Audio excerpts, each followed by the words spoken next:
ले जी, फिरोज लाई साहब की जो है ना मुख्तमल गाड़ी हाई कोर्ट के अंदर आ चुकी है, देख सकते हैं।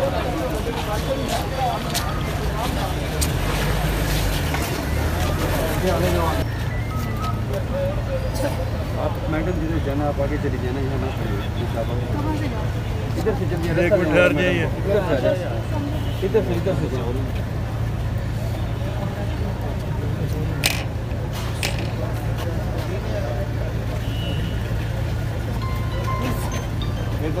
चलो चलो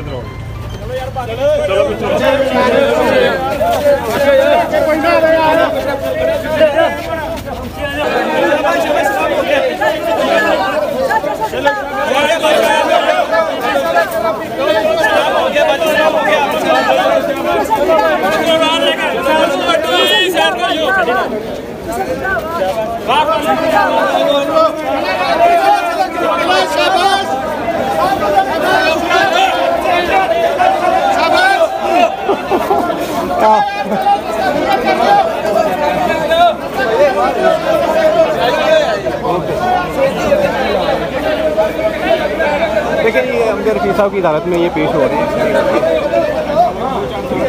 अल्लाह पाक ने